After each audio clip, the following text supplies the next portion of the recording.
Dwayne ह्यूइट California की Stanford linear accelerator में एक थियोरेटिकल फिजिसिस्ट है। ये उस लापता पैरेलल यूनिवर्स की खोज करने वाली जासूस है। वो कहाँ चला गया? ये आज साइंस के लिए एक बहुत बड़ा राज है कि वो एंटी मैटर कहाँ गायब हो गया। हर पार्टिकल का उससे ही जुड़ा एक एंटी पार्टिकल होता है। उसका भार भी उतना ही होता है जितना उसके पेरेंट पार्टिकल का होता है, मगर उसकी प्रॉपर्टीज बिल्कुल उलट होती हैं। जैसे कि इलेक्ट्रॉन में इलेक्ट्रिक चार्ज होता है, उसी तरह एंटी इलेक्ट्रॉन से यानी कि पॉजिट्रॉन में ऑपोजिट इलेक्ट्रिक चार्ज होता है। जब मैटर और एंटी मैटर आपस में टकराते हैं तब एक बड़े धमाके के साथ एनर्जी का तेज झोंका निकलता है, जैसे कि बूम। अगर बिग बैंग से एंटी मैटर और मैटर बराबर बने थे तो उसके साथ इन दो में से एक बात हुई होगी। अगर एंटी मैटर और मैटर का कोई पार्टिकल आपस में टकराया होगा तो वो पूरी तरह से खत्म हो गए होंगे, मगर हो सकता है कि कुछ एंटी मैटर और मैटर अभी तक टकराए ही ना हो सकता है जल्दी ही उनका धमाकेदार मिलन होगा। जोएन उसका ही पता लगाना चाहती है। उन्होंने स्टैनफोर्ड के 3 किलोमीटर लंबे पार्टिकल एक्सेलरेटर को अपना हथियार बनाया है, जिससे वो बिग बैंग के मिनिएचर वर्जन्स को रिक्रिएट करना चाहती है। हमने पार्टिकल्स की 2 बीम्स बनाई हैं और दोनों को इतनी एनर्जी के साथ टकराया है कि उनसे बीम मेसन्स नाम के पार्टिकल्स का एक जोड़ा बने।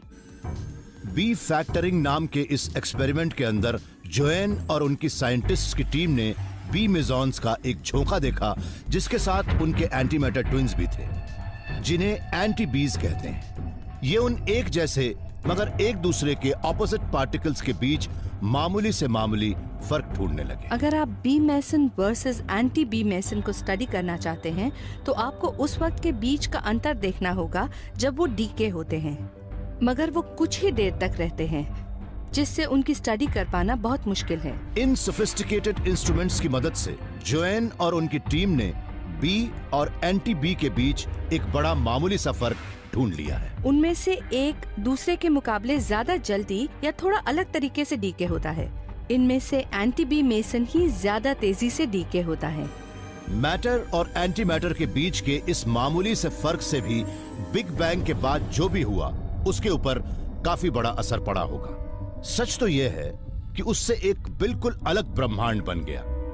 चलिए हम ये मान लेते हैं कि मैटर और एंटी मैटर के बीच चेकर्स का खेल चल रहा है आखिरी दम तक। दोनों खिलाड़ी बराबर नंबरों के साथ शुरुआत करते हैं। वक्त के साथ चेकर्स और एंटी चेकर्स एक दूसरे को खत्म करते जाते हैं, मगर आखिर में एक खिलाड़ी बड़े मामूली अंतर से हावी हो जाता है और उसकी जीत हो जाती है।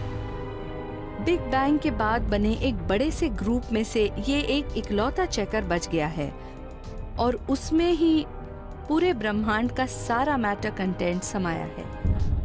हम आज के ब्रह्मांड में जो मैटर देखते हैं वो मैटर और एंटी मैटर के 2 विशाल महासागरों का बड़ा ही छोटा सा अंश है। अगर इनके बीच वो मामूली सा अंतर नहीं होता तो शायद ये एक दूसरे को पूरी तरह से खत्म कर देते।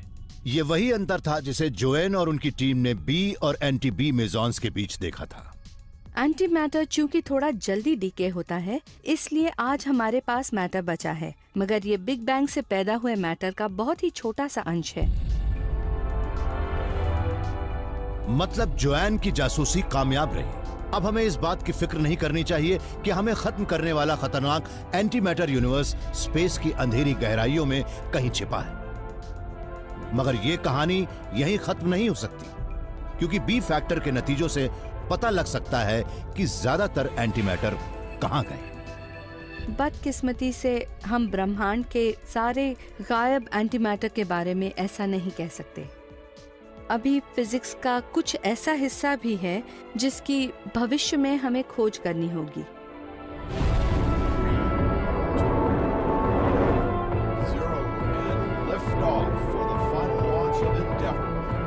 शायद वो खोज जल्दी ही हो जाए। मई 2011 में स्पेस शटल एंडेवर ने इंटरनेशनल स्पेस स्टेशन पर एक विशाल पार्टिकल डिटेक्टर AMS पहुंचाया है।